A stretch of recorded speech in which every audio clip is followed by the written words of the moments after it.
Hello, salam sejahtera Malaysia. Selamat datang ke channel Fels Lifestyle. Terima kasih kerana terus setia dan bersama di dalam channel ini.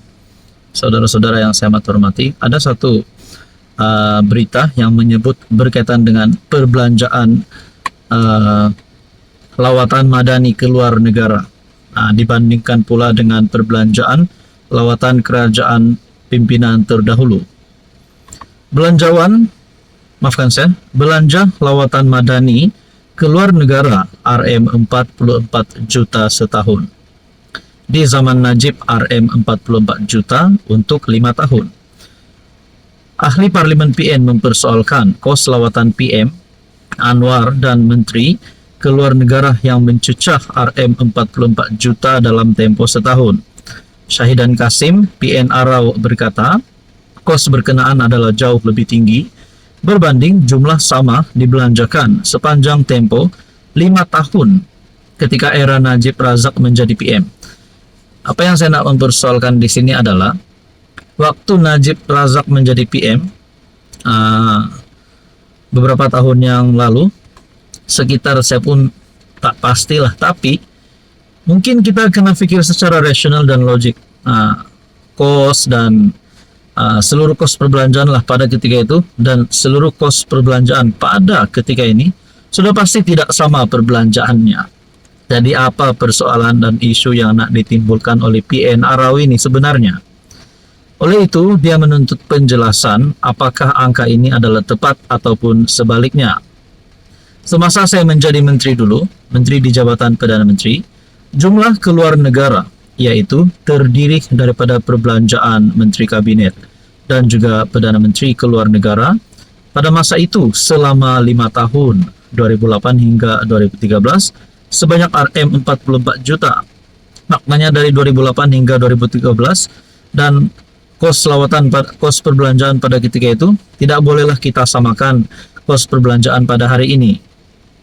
Jadi saudara-saudara, adakah di sini PN Arau ataupun kepimpinan pembangkang coba untuk memerangkap Anwar Ibrahim dan Menteri ataupun coba untuk menimbulkan isu bahawa kerajaan hari ini menyeleweng dana? Nah, itu menjadi persoalannya. Jadi Syahidan bagaimanapun gagal memaklumkan jumlah kos lawatan luar negara Najib dan rombongannya dalam tempoh 5 tahun bernilai RM44,1 juta tidak mengambil kira lawatan oleh Menteri Kabinet lain yang di bawah pentadbirannya. Apa komen Anda? Hello, salam sejahtera Malaysia. Selamat datang ke channel Fels Lifestyle. Tuan-tuan dan puan yang saya amat hormati, terima kasih kerana terus setia dan terus bersama di dalam channel ini. Berkaitan dengan pilihan raya umum mengejut yang telah menjadi satu isu, telah menjadi buah mulut ramai orang. Ada yang kata kepimpinan pembangkang bersedia PRU mengejut pada penghujung tahun ini. Jadi, saudara-saudara, satu tulisan yang berkata PRU mengejut boleh untungkan Madani. Kalau perkara ini benar, baik Anwar Ibrahim, bubar saja Parlimen pada waktu terdekat ini. Mungkin pada bulan 3, bulan 4, bulan 5, ataupun mungkin sebelum ujung tahun. Kalau ini akan menguntungkan kerajaan Madani. Boleh dikata semua pihak yang pro kerajaan Madani menolak keperluan untuk diadakan PRU mengejut. Lantaran itu pelbagai tanggapan dilemparkan terhadap Azmin Ali yang membangkitkan perkara tersebut. Antaranya, ia dikatakan untuk menutup kedudukan bersatu yang sedang bermasalah. Strategi untuk parti itu kekal relevan, hanya permainan politik. Blok pembangkang sudah habis modal dan pelbagai lagi. Pendeknya, mereka yang pro kerajaan menolak sama sekali kemungkinan PRU mengejut akan diadakan. Yang lain pula mengatakan tidak mungkin PM mahu membubarkan Parlimen lebih awal kerana tindakan itu sama seperti memendekkan hayat pemerintahannya. Kata mereka, elok-elok PM dapat berkuasa selama 5 tahun, kenapa mahu dipendekkan dengan mengadakan PRU mengejut? Memanglah secara logiknya tidak mungkin atau saja-saja PM akan membubarkan Parlimen lebih awal sebelum 2027. Melainkan jika ada asas yang kukuh untuk berbuat demikian. Sudah dinyatakan sebelum ini, PRU mengejut, antaranya adalah pilihan terakhir bagi PM jika beliau tidak mampu bertahan lagi.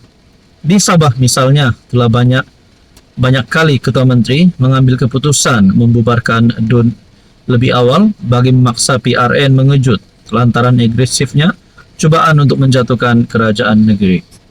Pokoknya daripada dijatuhkan, lebih baik sama-sama bersaing kembali merebut undi rakyat. Jadi saudara-saudara, walaupun kerajaan perpaduan tiada skandal seperti 1MDB, tetapi isu demi isu yang timbul setiap hari yang sekaligus membuatkan rakyat gelisah dan resah. Ia juga adalah skandal yang menyebabkan sokongan makin terhakis. Sebelum hakisan itu merobohkan tebing, mengadakan PRU mengejut adalah jawaban untuk memanjangkan hayat kekuasaan. Apa komen Anda? Hai hello, salam sejahtera Malaysia. Selamat datang ke channel Fels Lifestyle. Terima kasih tuan-tuan dan puan kerana terus setia dan bersama di dalam channel ini. Ada satu kejutan untuk Tun Mahathir. Kejutan untuk penyokong Tun Mahathir. Akhirnya Anwar Ibrahim mengesahkan satu perkara yang pasti membuat penyokong Mahathir dan mungkin Mahathir sendiri meroyan. Ramai yang tertanya-tanya di saat usia Mahathir mencecah 100 tahun pada tahun ini. Ramai yang tertanya-tanya adakah Mahathir akan terus berundur dalam politik.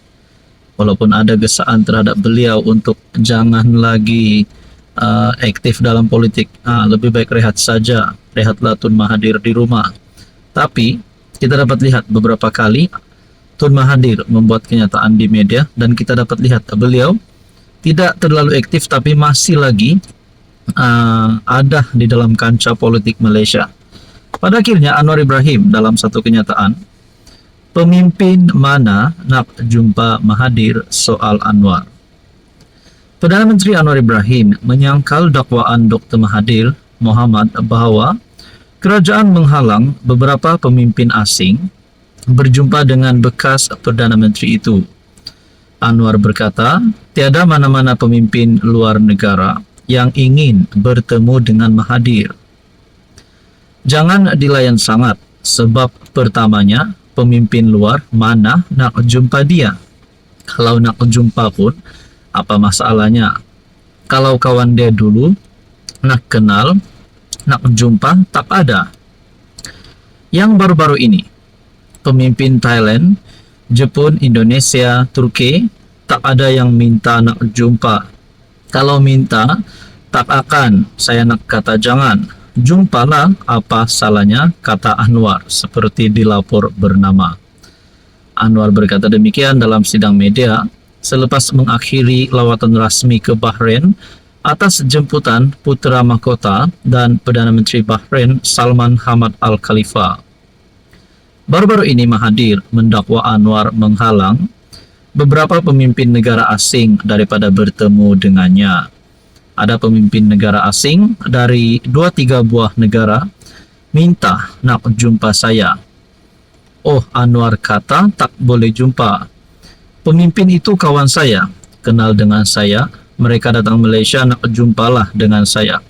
Namun Anwar cakap tak boleh. Jadi beliau yang potong semua hubungan dakwanya ketika ditemu bual dalam sebuah podcast. Jadi kalau Anwar dah kata pemimpin mana nak jumpa Mahathir, Anwar pun tiada masalah.